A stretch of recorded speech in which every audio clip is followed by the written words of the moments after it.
What's going on, y'all? We back with another episode. Welcome back to another lab session. So we got a special guest from Orlando. Tell people who you are, what you do. Hey man, Teezy, owner of Blue Cheese Events, one of the biggest promoters in the city. Matter of fact, bump the city. We talking about the state of Florida.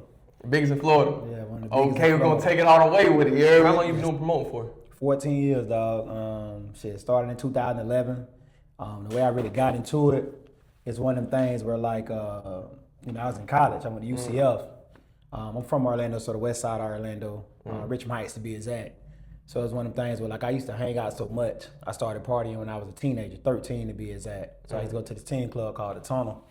And shit, any teen club they had, I was in that bitch. Exactly. You know what I'm saying? 13 through 16. When I hit 16, I ended up getting a fake ID from my sister's boyfriend at the time. Yeah. Or whatever. So I used his ID to start going to the 18 and up clubs. You know what I'm saying? So I was doing that. So fast forward to, now I'm about 21, 22. And I'm like, damn, all I do is spend money at the club. That was like a hobby. I'm going to the club 3-4 nights a week, sometimes 5 nights a week. So it's like, I want to try to see how I can get on the other side of that. You feel me? Start making some money. Start spending. Let make some. I'm here every day. I'm giving it to him, man. Yeah. Well, how can I get something up out of it? And not to mention, I already, was a known figure in the city.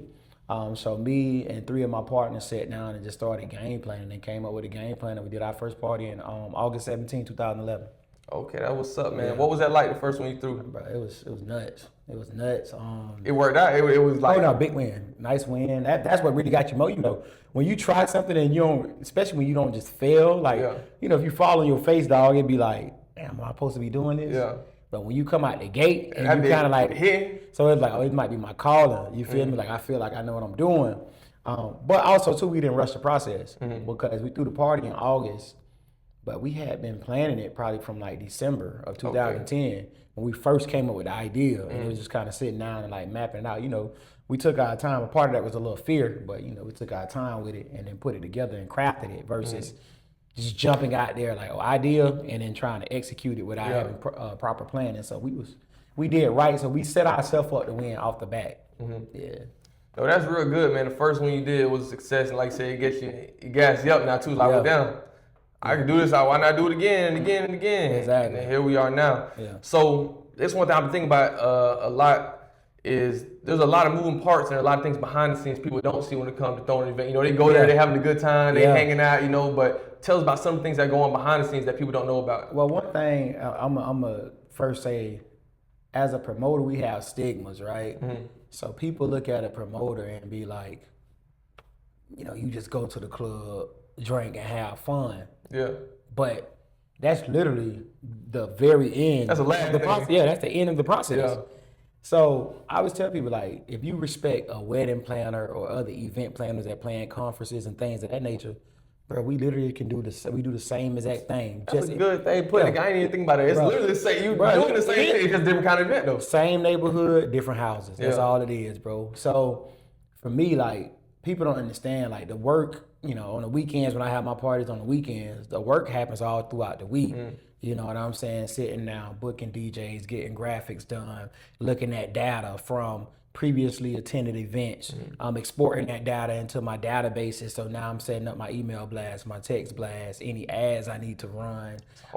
It's a whole lot of moving parts. It's really marketing. I mean, for high level promoters. Now that I can be honest with you, no shade. There are low level promoters that are not really we gonna say there's levels to this shit, man. We ain't gonna sugarcoat it. There's levels to this shit, man. And at this level, it's a lot of moving parts that go into it. If you're not ready for that, don't get to this level then. Exactly. So like I said, there's some cats who just kind of sub promoters. You know what I'm saying? Where they kind of come in, not taking nothing away from them because they have influence, but they may be somebody you just bring in to help just kind of market the event out to people, or a lot of small events. Y'all ain't doing small events with the scene. Yeah, exactly. So they just, they might just push out the promo, but they ain't in the planning phase of the event or anything of that nature. So it's a lot, bro. But again, people, the general public, because if people that done said it, I done had people say it. Yeah, man, I'll just be having fun, and I'm just like, you don't understand. This shit look good. This shit look good, but this shit stressful. Yeah, you know what I'm saying? It's stressful, and then when you get to the event,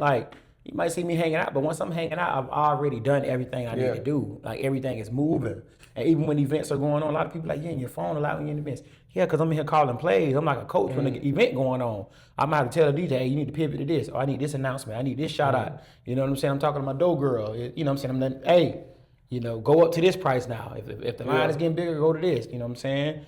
Whatever, like I'm doing all that while the event is going on. So you may see me moving around, and I got to be entertaining and socializing with people, like thinking. And you the face of this thing too, so exactly. So it's so much that goes into it, bro. Like again, most people just gonna see, oh, you at your party, you know what I'm saying? You drinking, you in your section hanging out. But again, that's the end result of all the work that was put in from the start, and now that's technically the finish. Like that's the icing on the cake. That's the cherry on top. Yeah.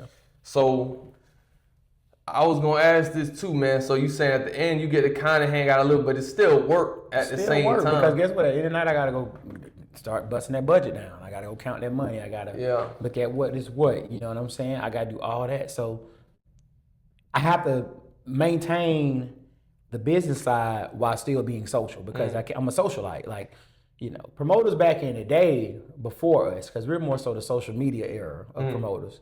Because in 2011, when I started, Twitter was popping. You feel me? So that's when Twitter was getting it off, and we was coming through Twitter with the promo, with hashtags and pushing it out. You didn't really have photos and videos then, because that was like the intro to social media. Exactly. Okay. The promoters before us were more so, you know, ground outside. They outside putting flyers out, posters out. So sometimes you don't know who the promoter is, unless unless the promoter was around long enough. But back then, it's like you just see the promo, you might see the name, so it might be a team to you, it might be an individual, you don't know. But now our faces are there, you feel me? So with our faces being there, you want to go around and touch those hands and give those hugs out and, you know what I'm saying, thank you, take a shot with this person or the birthday person, let me get you a shout out, because you want them to recognize you. So once they recognize you, they connect to you. People fuck with people that they feel they can connect with. And I love the trust there now too. They want to support the people that they can connect with. They don't want nobody who's stuck up or act like they don't. You know what I'm saying? Like or they seem like unreachable now too. Like exactly. Like I'm telling you right now. Like any business there is, you know, no matter what it is, it could be the food business, it could be tattoo business, it could be clothing, whatever. Like if the person who's behind the business is able to be relatable and personable, I'm more likely to spend my money with them. Even if their quality is just a little bit less than this person, but this person a little more stuck up and I can't get to them, I'm gonna go to the person that I kind of let people guard down. I want to spend my money with the person that I feel I can relate to. I don't want to spend the money with somebody who's stuck up or act like they can't, they can't relate to me. That one thing I like about the interviews too, because now everybody come here and able to see like another side of people that they didn't see before. You know what I'm saying? Yeah. Even with myself, like getting on some of these platforms talking. And you ask questions that people never even thought of before. You know, no one ever asked these kind of questions. You know what I'm saying? So it let people see a whole different side they ain't never seen before. Correct. And that's what's up, man. So do you feel like you've built that trust over the years? Obviously you have, but like at what point do you say it really like, oh, it's like, okay, these folks really fucking with me? So I would say my validation moment was when I went solo. So like I said, I had 3 partners, right? In my group when we first started in 2011. So me and my boys, and these are my brothers, like my best friends to this day or whatever. The only thing was we were in the promo game, we were doing our thing, all us had life happened. You feel me? So them boys wasn't as locked in with it no more. So I had to have that conversation with them, like, hey man, where y'all head at? Cause like, I was 10 toes down, like I was knee deep in this shit. Cause I seen the vision. I'm over here. I'm out of space with it. So you see where you was right now. Yeah, I'm here right now. My feet right here, but my mind all the way out there. So I'm like, bro, I know where we can go with this shit. And them boys just started, okay, and life happened, relationships, kids, other things are happening around them.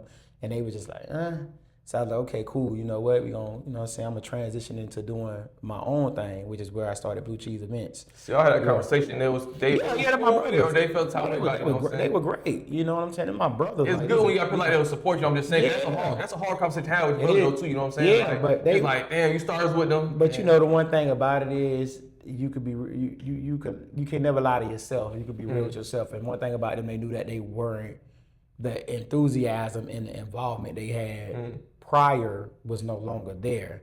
So it was just one of them things. I was like, okay, well, I'm gonna just transition into doing it alone. And again, even that transition was scary because I've always had somebody. You now. Yeah, I've always had, you know what I'm saying, these 3, even 4 at one point. It was 5 of us at one point.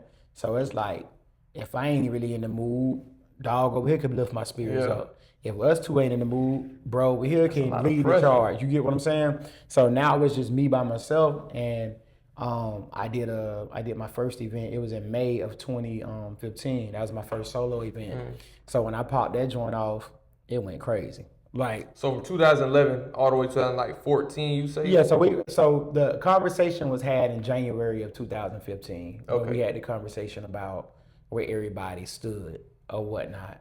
And I think we did like 1 or 2 more parties together, like 1 or 2 more special events together.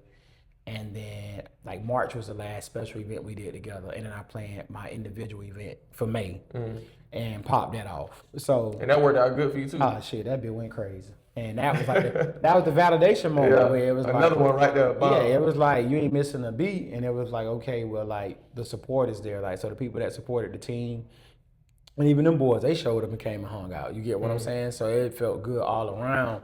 And then from there, that was like my biggest validation moment, because again, when you went solo with them. Exactly, going from a team, and because in the team you have a role, you know what I'm saying? So playing your role.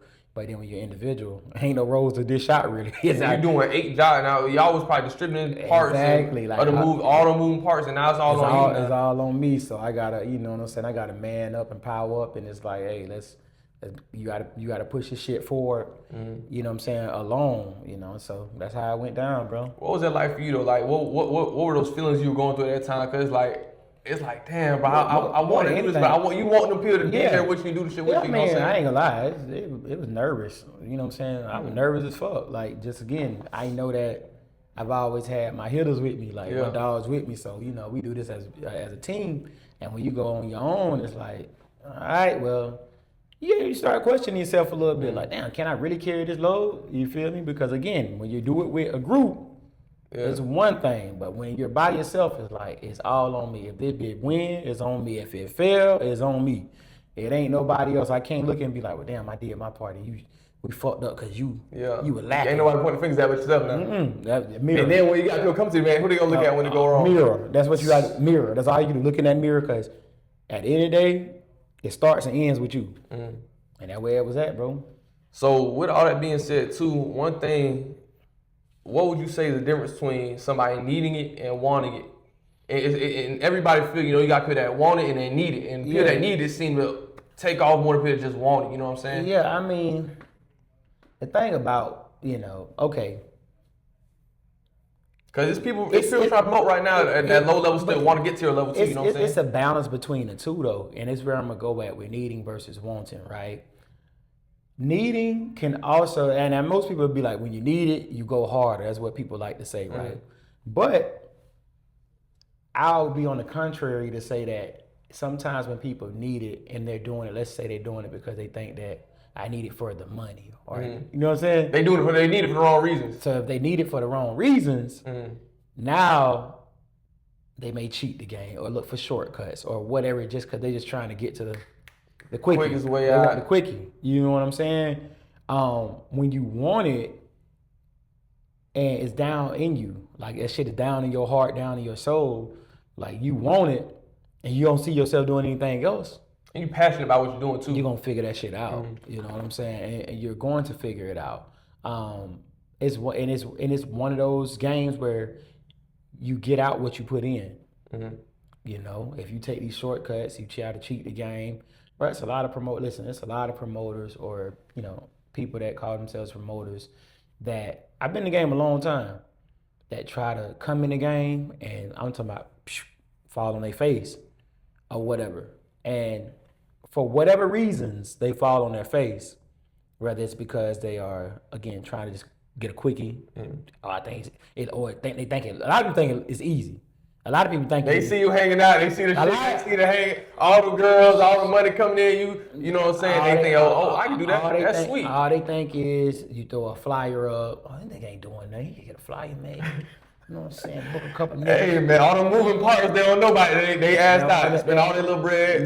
And then they end up into a flop. And now you done lost a couple thousand, whatever, you looking up crazy. Like, and you coming out of pocket for most time, especially at start, you're coming out of pocket for a lot of stuff. Well, at the point, like, yeah, of course, you got to have capital. You got to have capital, especially if you're going to be properly marketed and all that good stuff or whatever. Obviously, since I've been in the game so long, I have a constant flow. You know what I'm saying? A cycle of money that flows. So I don't really have to sweat that. But when you're first starting out, yes, you better have some cheese to be able to. It might not hit. Like you gotta have some cheese. You one of the ones that hit with a successful story. You know what I'm saying? But everybody gonna hit that first time. No. And I've seen it, bro. Like I've seen it, and you feel bad for some people. But that's why when people come and ask me, I've had people come to me and ask me about the nightlife, and I tell them, if you ain't really about like being a bit like 110%, yeah, don't come. It's a lifestyle. What you're saying? Yeah, don't come. This is not. Don't do it because it'll eat you alive. Should eat you alive. Like I'm telling you, I done seen cats now, bro. It's cats literally that are in the game that came in either trying to be promoted and they had to convert to being like host. You got these hosts now, like. See the word. They ain't gonna tell you why they switch. Yeah, it's because a host, you know, if you got like an event host, you know, you just you're higher help then. You feel me? You just like a DJ or a door girl or something. You come in, you get paid your fee. You know, we might give you a section in the bottle or something. That's no more guaranteed too, ain't it? It's guaranteed, but it ain't. But that's the, you know, if I tell you I'm gonna pay you $200, then you're gonna get $200. Like you're not on the end of. If the event wins big, then I get this. But I would say something. You ain't got that wide spectrum. That's a lot of risk though too. You know what I'm saying? It's a guarantee. Yeah. Somebody might be a little comfortable being the host because now that's a guaranteed check they're gonna get. Yeah, but again, it's levels. Promoter, host. You get what I'm saying? The promoter puts the event together. I'm over all this shit. You feel me? I'm putting everything together. I work hand in hand with the venue to make this shit successful, and then I reap the benefits of what the work I put in. I eat what I kill. You know what I'm saying? If I bullshit tonight and don't do what I'm supposed to do, I might lose $1,000. Yeah. If I do right, I might make $3,000. If I do okay, I might make $500. Hell, I might break even. I might make no money, but no, I don't lose none. So what's a good night, or does it depend on the kind of event you're throwing? It depends on the kind of event. You would never compare a weekly event to an annual event. You know what I'm saying? If I got an annual event where I do it once a year and I'm promoting it for 90 days out, 3 months of promo, you know, I might have a $10,000 budget because I got all this extra decor and, you know, all this extra. I might have big ads running. I got a crazy DJ lineup. I might have 2-3 heavy hitters, you know, higher cost DJs. But I wouldn't have that on a weekly night because a weekly night is just kind of reoccurring. So I'm going to be more budget conscious and watch that budget to make sure, because on a weekly night, I'm not going to be charging a bit $40, $50 to get in. I'm going to be charging them $10, $20 or whatever, because that's more, you know what I'm saying, more feasible. So it changes between, you know, the level of the event or the type of event. But nonetheless, the goal is always to go in and be profitable. Like I tell people, I don't get up to leave. I don't want to leave my house to lose money. Facts. You know what I'm saying? Dude, I still lose now. I'm here. But that's part of the game. No, I still lose. Listen, I still lose. That you'll never get away from. If you do this shit as much as I do it, you're gonna have some losses. But I always have minimal losses when I do have losses. You get what I'm saying? Right. But as far as the wins outweigh. The wins are here, the losses are here. You know what I'm saying? So once you understand that and you're okay with that, and that's entrepreneurship. You know what I'm saying? Anybody, you go to somebody with a food truck, they might have a day where they don't sell it like they should. They got to throw out every day. All this waste. Every day ain't gonna be the same, but that's entrepreneurship. That's the beauty of it. Because entrepreneurship, you can have a month where like, God damn, I ain't ready to make no money this month, and then you can boom crazy the next month. Guys limit with that too, though. You know what I'm saying? Like there's no set limit. Like say you talking about host got a guarantee. Yeah. Like you can only go, but so high with that too. You know what I'm saying? You're only gonna get. You know, at the end of the day, you're gonna walk in with this, and you're gonna leave with that. But as an entrepreneur, you can have a month where you make, damn, I ain't made nothing but goddamn $3,000 this month. God damn it. Yeah. But in the next month, you might make 15. And then the next month, you might be back. You might be back down to 2. Yeah. But then the month after that, you might go $17,000. Thanks. It varies, but that's the beauty of entrepreneurship, because you would never get more than you deserve. You know what I'm saying? If you ain't get what you put in, I would say 110%. You gotta be all the way in. Eat what you kill, bro. If you don't do the work, and sometimes you're gonna do the work and it don't turn out right. But as long as you look in the mirror at the end of the day and say, well, I did my part. I did what I was supposed to do. I'm happy. Like, I done had losses and be like, well, shit, I did what I needed to do. Like, for example, you have times with, like, one thing about promo, I used to have a day party I did monthly called Sunset at the patio. And I swear to God, 2023, it was 2022 or 2023. Dog, we would do it on either second or the third Saturday of the month. About 8 or 9 of the months out of that year, it rained. When I say rain, and it's an outdoor day party. It rained. Oh, so you gonna throw the event, and it's rain, you can't even do nothing about it now. It can't do, and that's an act of nature. Ain't nothing you can do about it. Damn, but you done put all the time, money, energy into this event. You gotta deal with it. It's a part of the game. Damn, that's I crazy. can't control that though. You know what I'm saying? You know what I tell people all the time? Man, I say you really know when you love something when you accept the good, the bad, and the ugly. So when you really love something, you gonna take the good, the bad, and the ugly. So when something like that happened, right, the whole thing went wrong, right? Yeah. But you gonna come back and do it again the next day. Yeah. You gonna come back and do it again, right? Yeah. That's how you really know you love exactly. You said it right, bro.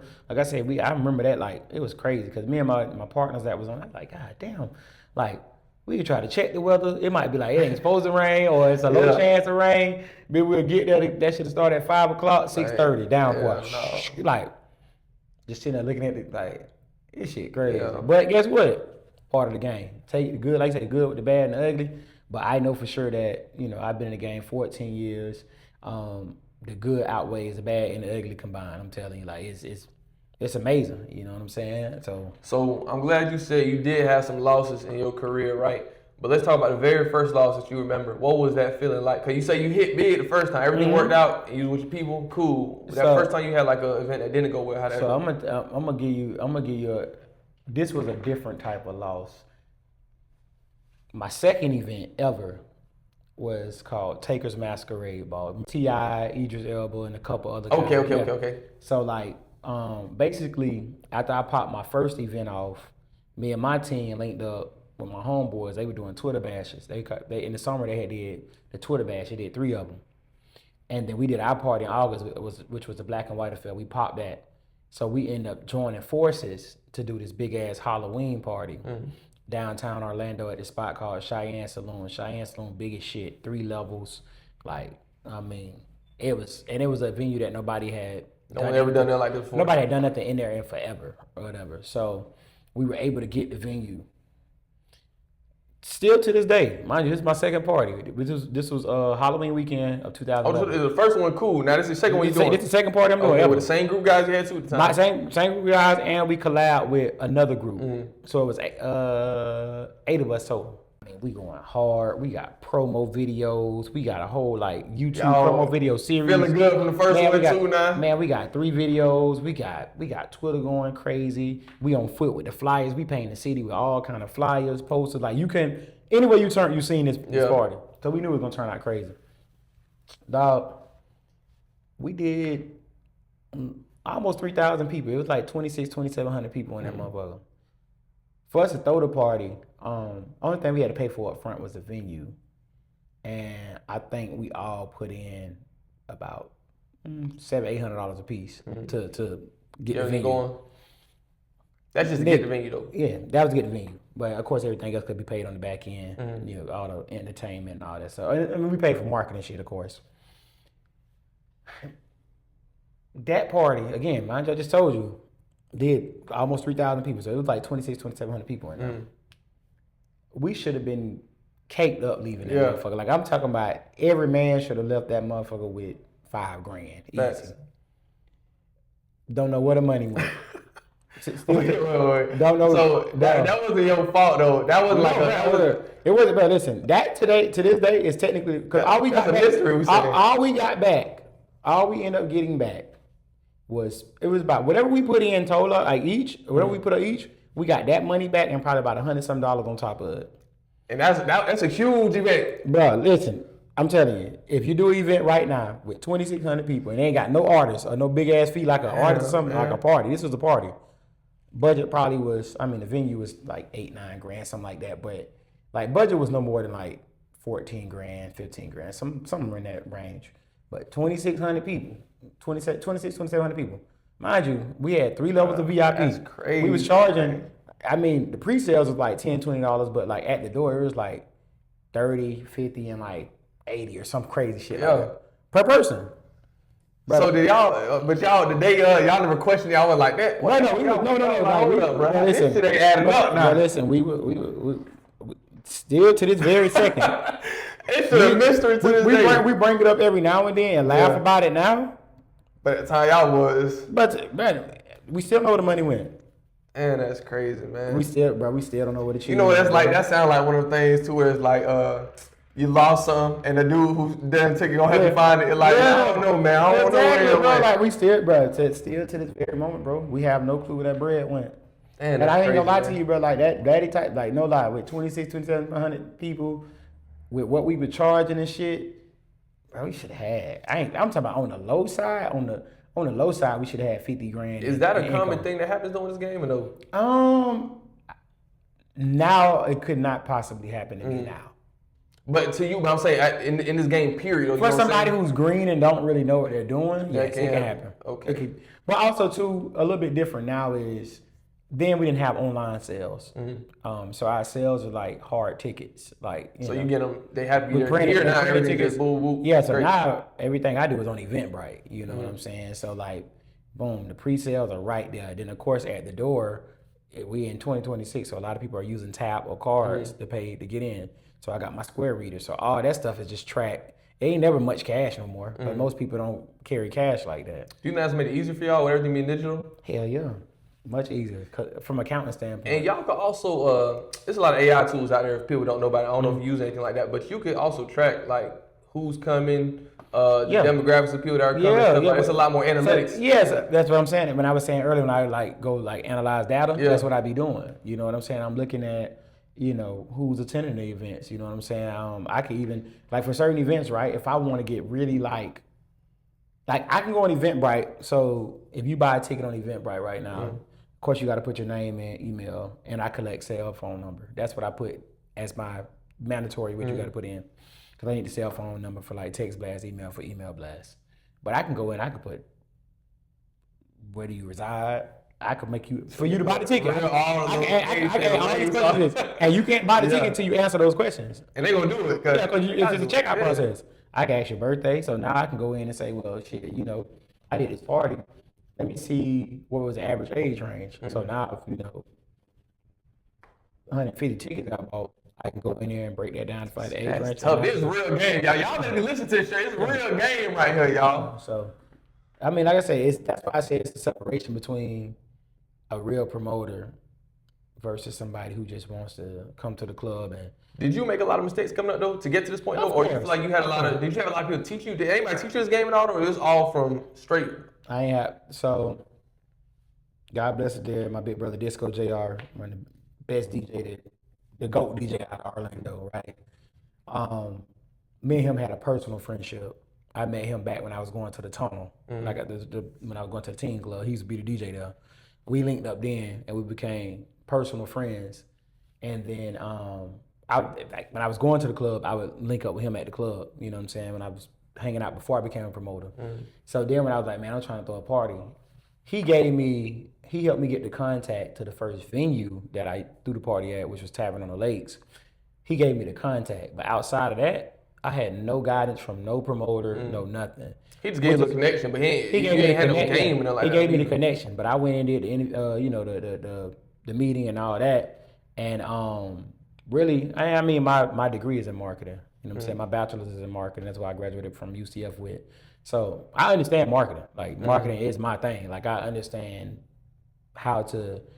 Everything that go into it, all that kind of stuff. I understand how to make things appeal to people or a certain demographic. Going to school, you think that helped you with everything you do now? Hell yeah. So the promoters up and coming, would you recommend them doing the same thing, taking that route, or what route would you tell them do nowadays? The thing about it, right?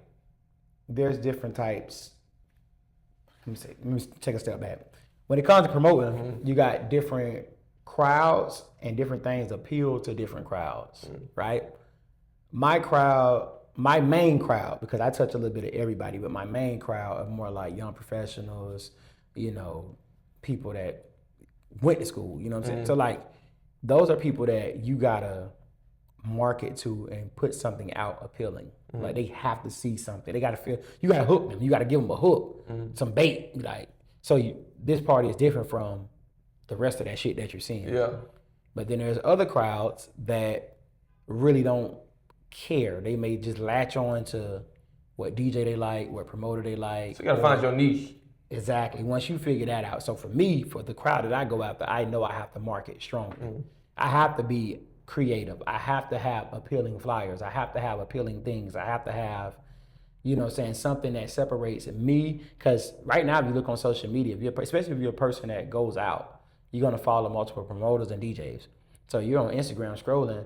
If you scroll through 10 posts, 6 or 7 of them might be flyers or club videos.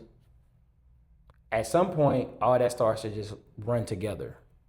They all look the same. It's just another flyer. So I got to do something to. So they know this Teezy. Like I said, in that face, so they know this Teezy shit. This ain't nightlife shit right now. I got to pull myself out of there. Like I got to be like, yeah, like if you walk in the shoe store and it's like all these black and white shoes over here. Oh, look at that 14K gold shoe over there. Like that's what I gotta stand out like that. Yeah. You know what I'm saying? And that's just the way I think about it. But I would say like me going to school, understanding marketing from a higher level, because I won't say that our marketing is low level because it's not low level. But when you're in school and you're talking about big companies and understanding why McDonald's markets this way and why Nike markets this way, you know what I'm saying? With brand awareness and advertisements and all these different things. That the average people don't know or learn about. Yeah, I mean, down to, you know, different strategies that people use, like a Walmart use on like a Black Friday, like a bait and switch strategy and all these different things. That, I'm going to hook you to come in here. I'm going to have 10 of these TVs for $100, but when you get here, they're going to be sold out. But I do got this one over here for $120, but I got an abundance of these. You know what I'm saying? You know a lot of people in this game that have your same experience, though? 'Cause that's a unique story. I don't know so many promoters, but at the same time, you don't hear people talking about it in this manner, you know what I'm saying? But you also at the highest level there is, you know what I mean? It's a few of us that have, that have bachelors and a few that got masters as well. I think I'm the only one that actually studied marketing, though. I think the other ones studied like the business administration, which you still do a piece of marketing, when you get a business administration degree because it's more well-rounded. Marketing is more of a, it's more targeted or whatever. But no, it's a few, but you don't have to. Like I said, you don't have to as a promoter because there's a lot of promoters that haven't, you know what I'm saying, that didn't go to school, that just came out. And again, what's your crowd? If you know what your crowd is or who you're going after. That kills all those. Exactly, because certain people need, like, if I didn't have the knowledge that I have from my degree and from going to school and really like studying that, I don't know if I could be as strong as I am. Do I think I would be still prosper, but I can still be good, but I don't think I'll be as good as I am because I did learn a lot of different strategies and things in college, going through my marketing program that does still stick with me to this day. Yeah. So with you being in the nightlife, and this damn being whole life, you say you've been in nightlife since a teen, bro. How do you avoid all the temptation and stuff that's around that come with nightlife? You know what I'm saying? Well, the thing about it is, so I've been married 5 years now, and me and my wife been together since 2013. So I got with her 2 years after being in the nightlife. But again, I was already as a promoter, but I was already out here. You know what I'm saying? I got a son. Hell, I had my son 2 weeks after I graduated high school. You feel me? Yeah. So like, you know what I'm saying? So like I was already out here, and also too, my upbringing. You know what I'm saying? My parents are still married. Like to this day, so you've seen that growing up, though. Yeah, too. I got a 2-parent household. You feel me? I grew up in a 2-parent household, so that was always my craving. It was never thought. It was a fact that this is what I want eventually. You know what I'm saying? And all it takes, all it took for me, bro, is, again, I was doing all my hanging and doing what I was doing. And then when I got into the nightlife, once you get into the nightlife from a promoter standpoint, it's one thing being in the club, hanging out, and you just kind of coming in there. But when your eye is watching all the surroundings, when you're watching all the surroundings, you also capture all the other stuff that comes along with that, right? So, I can see how the people get around the different, especially like my regulars, and you just see it. Like it's not you being nosy, but shit, you at my event, so I see this stuff, and that's what you're looking for. And also, you got to for it. Exactly, and it builds a fear factor in you too, where you like, I don't even want to be tired. Yeah. I don't want to be tired of you motherfuckers, and then See, okay, ain't paying attention to those little things. Exactly. It kills them temptations. And then my lady came along. I met her or whatever. She came along. And then my biggest thing with her was that I wanted her to understand. Because prior to her, there were a few females that I bumped into that I actually did like and wanted, probably would have pursued more out of them. But they always were like, well, you a promoter. Like that little label. So they try to put it like they can't really fuck with you on that level because they think that they digging into the stigma. So, all right, cool. It is what it is. But my lady came along, you know what I'm saying? I had her come out with me on a regular basis, but I still continue to do my regular social life. You ain't changed who you was, not like that, you know what I'm saying? If you with us, he not with us. Exactly. I kept my social life duties, which if I come out, and at that time, like, one thing me and my partners used to do at that time,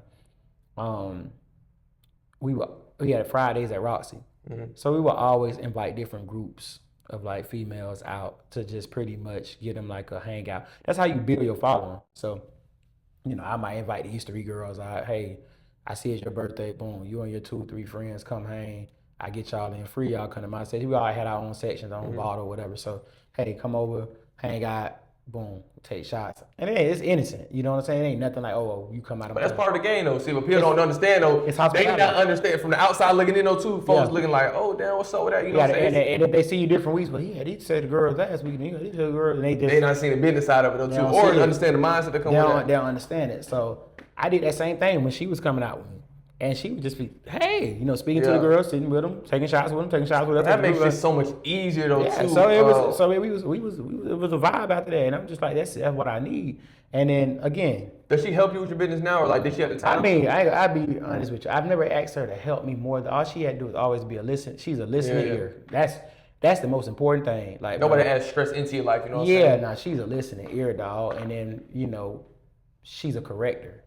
So if I go to telling her something, and of course she knows about nightlife now because she's been around it enough. So like if I go to telling her something or whatever, and I'm just like venting about something, she'll come back with like, nah, that's on you, or nah, you should go this way, or you should do that. I think like that listening ear and being a person that'll give it to me blood raw with like honest opinions and everybody need that. A lot of people have that though. That's why they want to make mistakes and shit too. Yeah, you can't be around yes men and yes women. And the thing about it is, the only person I really vent to is my wife. I don't pick up the phone and really call nobody else to vent to about outside of my big brother, Troy Gunn, which is my business partner. He's in Atlanta. He does more so music and everything. He used to do the events. He used to manage us, but he's in music heavy. So. Like him, I'll vent to him when we talk or whatever, just because he understands. Because when we started, he managed us for the first couple of years, so he understands. But outside of them two, I don't vent to nobody about nothing. Like I vent to her, like she get 95% of it. This is something I learned, right? My uncle taught me this growing up. You become the five, or like the most people, the five people you hang around the most, you become just like them, right? Facts. So when I first heard it though, I used to think about all the friends I was hanging around. So I'm like, okay, I got to cut this dude off, right? I didn't learn this till recently though. That who do you hang around the most, man? Your woman, whatever female you're dealing with, you hang around them more than most of your homeboys, right? You're with them daily. So that's so important with what you just said. Like, bro, you got to make sure you got the right one with you, bro. Yeah, man. It's gonna make a big difference in that's day. That's a big part. But I even tell my dogs now, the ones that are not in relationships or whatever. I always tell them like, if you're in that space, especially depending on like your age, right? I'll be honest with you. If you know what I'm saying, if you early 20s or whatever, I say keep doing your thing, figuring out, just move around, get experience. You know what I'm saying? Move around and see what's going on. But as you get a little bit older and you start like them goals start feeling like more pressure because you start. I don't like these timelines that people put on themselves, but you should have a. So like 20, you need to have kids. 20, or people like, well, I need to buy a house by the time I'm 30, or I need to be married by the time I'm 30, or I need to. That ain't necessary. I need to be deep in my career by the time I'm 35. Like that's not. I don't like those those. It's like putting yourself in a box, man. It's a box. It's a box, but I feel like sometimes people do that with the thought of society's that's their, like that's made up. That shit ain't real. Yeah. But I do feel like you got to have some urgency somewhere. Like, so there should be some urgency to work towards shit, but you don't have to. But that should be towards what you want. If that's what you want, what the world wants you. Yeah. So what I tell my guys that are around me, or whenever people ask me, I always tell them all the time, like, dog, if you are in a space where, like, let's say you single and you really like on the chase, it's hard for you to start hitting your goals. And the reason it's gonna be hard for you to start hitting real goals, the goals that take like time and dedication, is because I remember when I was single and I was talking to multiple women, that shit was so crazy where it was like, it took energy from you, bro. Energy, time, energy, like, damn, I done talked to this one, I hung out with this one for 2-3 hours. Then a text come through like, that man heard for you all day. Oh shit, let me try to call you real quick. Bro, if you really just sit back and let's just say, I'm gonna just give a simple, let's just say 6 hours out of your day, you was dedicated to trying to court women and or whatever. Like that shit's a job, man. That shit really do be a job, especially when you hit certain levels now. And between you sleeping and working your job, and then not to mention I was a father. It was like, hold on, I can't get to where I want to get. And then like we talking about all the moving parts we're promoting, right? Yeah. All the moving parts, and now you're doing this shit by yourself, and then you gotta worry about a whole nother job on the side that don't even pay it. And maybe it do, but it really don't. Most time, everybody ain't got no woman that's paying them like they're putting into them. You know what I'm saying? Yeah, that money. 90% of them extract the money out of your ass. So, bro, just all day, another expense. So So like me, bro, like I say, man, my lady came in, and reason I probably owe my success, the biggest part of my success, goes to her. You know what I'm saying? That's man. Shout out to your wife, man. Shout out to your wife. For real, Lady Teezy, like, for real. Like I said, she my ear, so when I be like, hey, fuck this shit, I'm spazzing. She like, relax. It ain't get some perspective and shit. Yeah, give me a different perspective, you know what I'm saying? Lock in, you need to do this, you need to do that. Or you ain't, she'll tell me too, and like, she like, you been a little relaxed lately, you ain't going as hard. She'll tell me. Oh, that'll hurt. Hey, I be mad as a bitch, I hear that one. She'll tell me too, like, man, you ain't even like you been. But you need that though. Hell yeah, you need that. Yeah, again, when you got yes men and yes women around you, then you ain't never gonna feel like you're doing anything wrong, or you ain't never gonna feel like you're lacking or slacking in any type of way. You just be in this place where you just on go, and then you run into like a complacency. You just start doing the same shit. You think you're right. You think you're the man right now. You got to keep leveling up. I don't give a damn. You got to have that fine line of being content and appreciative, but now it's time to go up to the next level. Bro, I'm glad you said that, 'cause a lot of times, a lot of people be saying like, it sounds greedy sometimes for people that don't understand, like for high achievers, you know what I'm saying? It sounds greedy when you say, man, I want everything, I'm gonna hit this. So let's say you hit an M. Okay, cool, I want 2 M's now, you know what I'm saying? It might sound greedy, but it's okay to be content and happy where you are and still want more. No, you know what I'm saying? And that's what I tell people all the time, like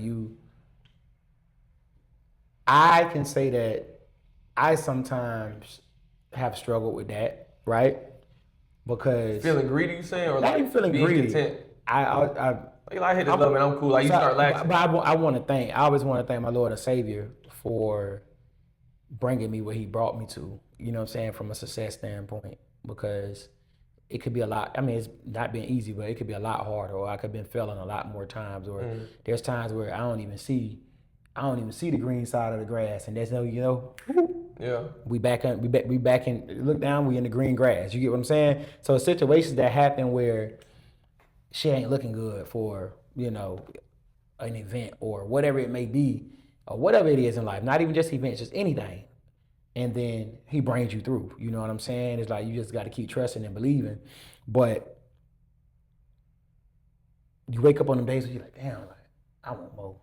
And you don't want to feel ungrateful. That doubt, you don't want to feel ungrateful. It's that feeling sometimes where you be like, damn, I do got like a lot, and I have been getting a lot, but I want more. So it's like, oh, you say you sound like sometimes you feel like you're ungrateful, but then it's a balance, because I'm grateful because I can be, two things can be true. I can be grateful and thankful for what I have and where I'm at, and then I can also be hungry to continue to get more of that. Have you ever read the book, The Science of Getting Rich? Nah. You never read it, but it's a short. I listen to audiobooks, so I say it's a 2-hour book. It's short, but one thing it says in there is that like God wants you to win. God wants you to get more, and there's I've never read a book when it comes to any of these entrepreneurs or big timers, even like Rich Dad Poor Dad, Robert Kiyosaki, and these folks. They always speak about giving back to charity or giving back to events. You know what I'm saying? Or just giving back as any way you can. You know what I'm saying? Because it always comes back. You know what I'm saying? And they say it's why you need to get rich, so you can give to people. Yes. And create those opportunities that wasn't there for these kind of people. You know what I'm saying? Do you believe in that too? Yeah. And I mean, even with me, right? not on a different scale from what you're saying. Me and my partners talk about this all the time. My partners are my events or whatever that I collab with. Like for example, like my hat right now, Coming to America brunch. You know what I'm saying? We celebrate our 5-year anniversary in the last Sunday of February coming up. So we'll be at 5 years of a weekly Sunday event that's always sold out, man, right? That's good to hear. Yeah, so we even talk about this, bro. Like, we feed a lot of people, you know, through our event being consistent and successful. Like, we don't switch out. Like, we have resident DJs. Our resident DJ that DJ'd our first brunch is with us every Sunday. We never told him, oh, you not, you know what I'm saying? Like, we gonna swap you out. You with us every Sunday, you can count on our paycheck every week. You get what I'm saying? We got MC hosts that been with us for years. We got a good reputation for y'all too. We got servers that been with us for pretty much the whole run. So it's like, in that space, I'm making sure like I've provided jobs, I provided opportunities for people that are consistent. No, I'm not McDonald's. I ain't got, 100,000 employees. But I got 15, 20 people that can look up and say, that's a lot though. That's a lot. They could say now too. They could say Blue Cheese events. Like I know I'm getting, some income through Blue Cheese events. And I've been getting income through him for years. You know what I'm saying? Like, if I was a failed promoter or somebody who I couldn't say that. And they take off, go here, go there. Yeah. And they ain't never up looking for me like, where that bread at? Like, no, that bread come on time. That bread coming. You know what I'm saying? You better reputation now too. So like, that's the part. Like that does feel good knowing that I provided jobs and provided like financial help or a piece of financial stability to people where they can say I can count on that bread because I work with bro all the time and I'm there weekly and I can get that. So. Nah, that's what's up, man. You touched a lot of good points, man. It sounds like it's been a hell of a journey for you. Yeah, bro. Yeah, I can say, man, I'm blessed, bro. I'm grateful. I'm blessed. I'm happy. And shit. What's one of the biggest regrets you had on this journey, though? You said what now? What's one of the biggest regrets you've had on this journey? Ooh, I'll be honest with you, bro. I don't really have many. I mean, the only thing I could probably say that I haven't done much of, but I probably should have by now, is more collaborations with promoters in other cities and other like places to be able to expand my reach. Are promoters welcome into that kind of stuff though? Every industry is kind of different. So that's the thing about it, trying to find the ones that's welcoming. Because especially at the level you at now, too, folks get it's an entertainment field where you at. You know what I'm saying? Yeah. So it's a lot of competition. Some people don't like that competition. Yeah. It's a lot of competition in their mind, and but I'm one of the ones where it's like you scratch my back, I scratch yours. So I'm one of the people where like if I collab with a promoter in Atlanta, I'm not just asking you to come up there to come jump on one of your events. Because again, if I come jump on one of your events, my following is not necessarily in Atlanta. I might have some people, a handful of people that's up there. I can create some marketing that can hit that area and help put people in the room, but I don't personally know none of these people. So the Atlanta promoter would carry the torch in that situation, right? Carry the load and be the leader in that situation. But I'm not one that just wants you to do that. If I come sit down with you at the table, we're going to break bread together, which means, hey, bring me up there and I'm going to bring you down here. Value exchange. Yeah, exactly. Because now you come down here in Orlando, so it's like, we just swapping out the, you know what I'm saying? We swapping out the opportunity. So now we make it big. It's bigger than Florida now too. Exactly. It's bigger than Georgia now. You know what I'm saying? So we're swapping out the opportunity more so than me just coming up there and like, hey bro, let me come do this with you. You feel me? Like, no, I'm gonna come do this with you, but you gonna come do this with me. Yeah. So now it's like I came and ate at your table and you come and eat at my table. Sure, man. Yeah. So you born and raised in Orlando? Yeah, I mean, I was born in North Carolina because my dad was in the military. But right after I was born, I was right back in Orlando. I had to be born on the military base that he was at, so it was free. That's crazy. Yeah. How your parents feel about you promoting? I know you said they're married. Love it. They've always been supportive the whole time. Man, my dad is my biggest fan. Really, that's good though, man. I talk to my dad at least. I would average out like once or twice a week, but he'd be like, "Man, I was at this place," because I post my daddy a lot, so a lot of people they know him too now. So like, he'd be like, "Oh, I was at the gas station. Somebody came to me. Oh, I'm Teezy, but I call my whole family like my son is Little Teezy. Yeah. My daddy is Daddy Teezy. My mama Teezy. My lady is Lady Teezy. Like that's fine. You know what I'm saying? So like they say Daddy Teezy. Yeah, he be like Daddy Teezy. He be at work. He done ran into people at his job. Like, oh, I know your son. So he love it. and he gonna talk if you say anything about me as far as like he find out you know me. He gonna be like, oh, you be going to his parties? You like that one? He gonna make sure they ain't fucking with you. Number one fan. Ain't nobody. That's real, man. Listen, ain't nobody got him beat. That's a my good support system. I think that's a big deal, especially when you talk about it, man. All that support, man, definitely probably pushed it 10 times further. It keep you going, bro. It keep you going in moments where, cause again, every day ain't peaches and cream. You know what I'm saying? Sometimes you gonna drop the event.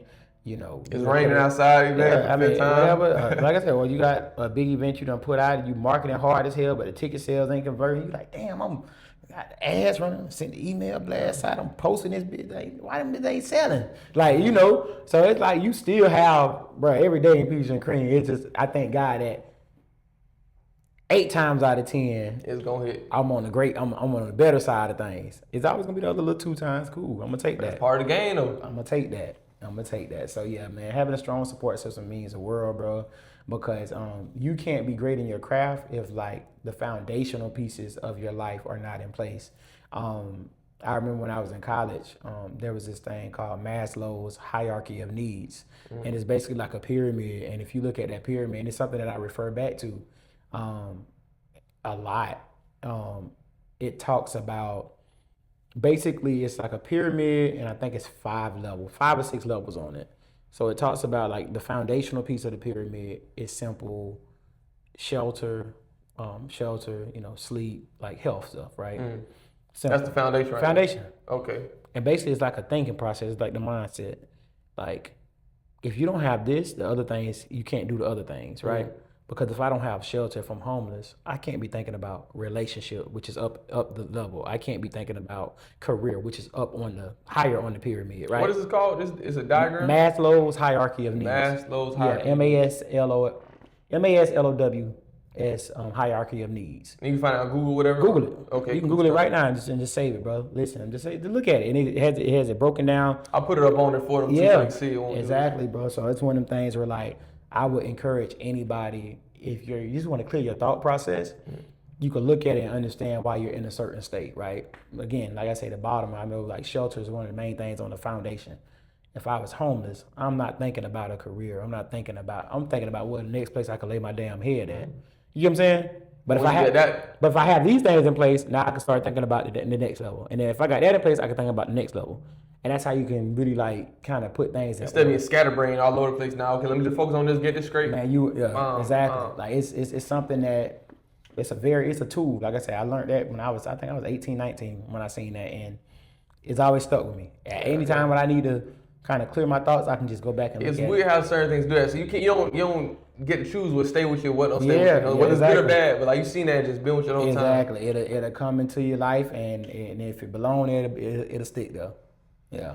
Before we close out, man, I got one more thing. You know, I met you at in Polk County with the guys that do the 863 calisthenics, man. And you know, fitness seemed like it's a big role in your life. Man. How has that affected you in your career? Has that helped you in your career at all? So working out, honestly, it's not a hobby anymore. It's lifestyle. I've been doing this for 14 years. I've been an entrepreneur had boutique events for 14 years, but I had a day job. I used to do both. I was a dean at an elementary school for 7 years, right? That's interesting, man. I was a dean at elementary school for 7 years. I left there in May of 2023 because I was an entrepreneur full time before that for a year, but I had to go back to work. So is that because things weren't working out? I was a partner in a club. So I became a partner in a club.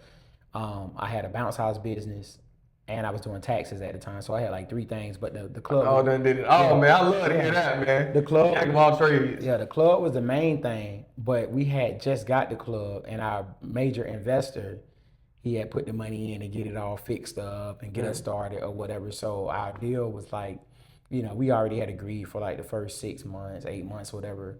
We weren't gonna take any of our percentages. We were gonna allow him to get his, you know, the money that comes in, so we can get back his startup, and then we can start busting down later.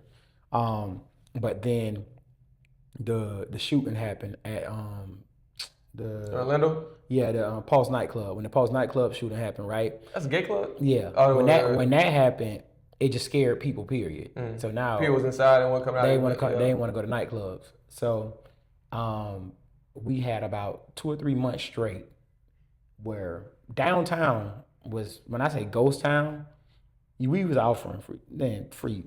Yeah, I was doing it. Free entry, free drinks, free hookah, free goddamn. Downtown even had free parking. They even made all the parking free. Yeah. We could not, like, we were going to meetings every week with like the city, like trying to figure out what. Yeah, and they weren't giving us no relief. So like dog, basically we went from like being on the right track. He ended up having like 2 or 3 months of just bleeding, like just paying out the bills with no income. That's crazy. And he was like, "Nah, I can't keep doing this." So we had a clause where we was able to get up out of that lease. So that's how I had to go back to work, because I had my money, my little couple dollars I had put in, my couple thousand I had put in went down. So. But it was just a time thing, like say with the bad times. I was like, let me go back to work, man. Get my. That's one of them 2 out of 8 times. Like you said, I had to get my feet back on solid ground. So then I went back. I went to the school. I ended up getting a dean position, and I fell in love with doing that with the kids. So I had my 2 things. I love doing events. I love working with the kids. So fast forward, doing 7 years of that. Having a structured job where I got to get there at 8 o'clock, I leave at 3:30. At this time, I got to be doing this. At this time, I got to be doing that. So when I was getting ready to go back full entrepreneur with the nightlife, I don't have an office. My office is in the house. Get what I'm saying? I'm only out the house at my parties on the weekends. So it's like, what does my Monday, Tuesday, Wednesday, Thursday look like? I got to get that. Like, I have to get my mind into that transition now. One thing. Not just you. Yeah. So, nobody telling you to go here, nobody telling you to do this. Nobody telling you what time to wake up, ain't nobody telling you. So what I did was, of course, I've worked out all this time, right? I wasn't as consistent, but I love working out prior to that. But what I did was I built working out into my workday schedule. So what I do now is my daily. I get up in the morning around 6, no later than 7, get my daughter together for school. Feed her, drop her off. I go back to the house. I get on the computer. I do what I have to do, whether it's setting up my social media posts, my email blast, my text blast, submitting flyers, any meetings I might have, any calls I might have. And I'll do that till 12:30. Then I typically get up, get in the car, shoot to the gym. And I make sure I go to the gym around like 12:30, 1 o'clock. And then I'll be in there for like 2 hours, and I go sit in the pickup line to get my daughter. And then any other. It's your routine right there. That's my main routine. So of course I switch it up some days, but that is built inside of my workday schedule. And then another thing I love about being in the gym is I can put my headphones on, I can hit that iron, but then I'm listening to either music or I'm listening to podcasts. And then I get in my creative space. That's where I think the most, because I feel like being in my house, I rest in my house, I work in my house. Like it's. And that creative space is important too, man. Have that high vibration, so you come up with new ideas, come up with new events. A lot of my ideas I come up with happen when I'm in the gym. That's what's up, man. So the gym is like my sanctuary, bro. Like I go in there and it's like I just my shit start turning. Thoughts start turning, and once I get those thoughts, and it's like, okay, cool. And then again, you fall in love with the fitness, and then it's lifestyle, but it's also health. As we get older, we got to take care of our bodies. If we want to be able to do these things later on down the line, like if you don't want to be 50 years old, 60 years old, and you need help, I want to be, that 70-year-old granddaddy that I can still take my grandkids and hang out with them and play with them, and while I don't have to have a cane or a walker or any of that stuff. Like I want to make sure that I take my health serious. And man, that gym though, bro, it's literally, like I tell people, it's right there in the one of the most important things I do. I have to do it. If I don't do it, I don't feel like myself. Do you do more like weights and more calisthenics? So you kind of jump between both. So I lift weights. That's my main thing. I'm weightlifter. I seen you was getting up in that scout though. You get up in that scout muscles now. So calisthenics, I actually went out there. I was actually at the gym one day, and one of the guys was in the sauna with me, and we started just kind of chopping it up, and he told me about 863 calisthenics. So I was okay. I'm gonna hit it out there because I have my brunch every Sunday, so that's why of course I have some. Already gonna work out anyway. So it was like, if I got something on Saturday night, it's hard to go do it on Sunday. But I was like, I'm gonna start working this in. When I don't have anything on Saturday, I make sure I go on that Sunday. Like I prioritize going on Sunday, get that workout in before I go to work. So that's like my supplemental workout to the weightlifting, because I was doing the boxing too at Winter Haven Boxing for about a year or so. I went there in 24, and then I had stopped in 25. But I plan on going back doing that too. So just with weightlifting, cool. Like all of us that work out, we do our main thing, and then you want that supplemental workout that adds to what you're doing to keep it fresh. Yeah. Test yourself sometimes too. Push the limit. Exactly. Now, that's what's up, man. Yeah, fitness is definitely a big role. Like I said, it's lifestyle a lot of times, man. Folks don't understand it's not just you don't come here, do it today, do it here, do it there. It's lifestyle. Same with your job. Now, at this point, it's a lifestyle, bro. If you're not ready to jump in, bro, like, don't even get started, bro. You're going to start, you're really doing the more bad than good, getting in, jumping out, getting in, getting out. Yeah, if you're doing that 1 foot in, 1 foot out with anything, I would say figure out where you want to be. Either you want to be there doing it, or you don't. Either 0 or 100. But I think people gotta try shit though too. Like you gotta try. It's one thing to try, but don't be hot and cold in and out. Though. It's people that does it long term, hot and cold shit long term, and that's where it's like you're never gonna get the benefit out of it. And you're wasting time. You know what I'm saying? Like it's time wasting. Now, definitely go try stuff. You feel me? But once you know it's not for you or it is for you, lock in or get out. Sure, man. Yeah. So, with all this being said, man, what's something you want people to know at the end of this interview? Something that you might want to know about you, or something you want to lead them with that they can take with them? Man, all I say, man, is from an entrepreneur, somebody who has done a lot of things in life, dog. I say, whatever it is that you want to do, lock into it. Don't let nobody tell you what you can't do. That's very important because there'll be a lot of naysayers along the way that won't really see your vision. You know what I'm saying? Sometimes you're looking through a lens that nobody else can see through. They may call you crazy, they may call you stupid or foolish. You know what I'm saying? As long as you got a real plan, believe in God, and you really have the drive to go after it, lock in and get to it, man, and you'll be successful. I read this in the Bible, man. It said it was something along these lines, right? But they say they got eyes, but they can't see. They got ears, but they can't hear. Exactly. There's a lot of people like that, man. A lot, bro. And again, it ain't even that. It's just they don't have it for what you have it for. Because people, when I was leaving the school, mind you, everybody knew I was a promoter. It was never a secret. Like people knew I had the hottest party in the city. You feel me? Yeah. Like they knew it. Like big that. Okay. I'd be like, you want to come hang out after the kid run your ass crazy? Come on. You feel me? But when they found out I was resigning my position, the question that I got from everybody was, "What are you gonna do next?" And I'm like, what the hell you think I'm gonna do? What you mean? Oh, you think this shit ain't working? Like, you think this shit ain't going? You know what I do. And it's just like, and even when I was like going full time with my promoting, and I'd be like, you don't want to at least get a part-time job? See, but they don't understand though, bro. They're scared. They don't understand. They don't got the mind. That's why you gotta watch what you say to certain people. Man, I had somebody. I was talking about something like the other day too with this everything I got going on, bro. And they were like, why would you ever leave your job? Why would you ever think about quitting? Yeah. You got a good job, good benefits and all that, but it's like, bro, this ain't the life I'm trying to live. So you ain't going. We can't even talk no more because you ain't going down the path I'm going. Yeah, you're not gonna understand me, so we just gonna be here if we start trying to talk. So again, everybody's not meant to do that. And even with a job, right? Even with a job, if you do have a job, that's more so your lane, which that's the majority, but that's good. Like I love, like that's the majority of people, which is perfect.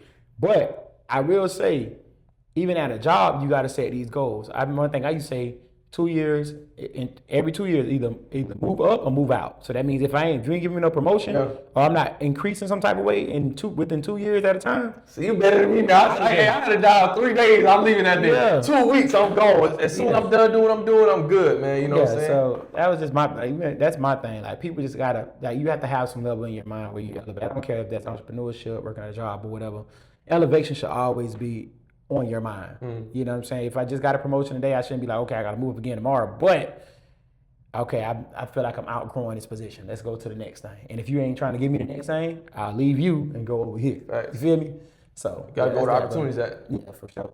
What's up, man? Tell people where they can find you at, man. Hey, man, Instagram, K_Teezy89. My business page is Blue Cheese Events, all one word, blue like the color.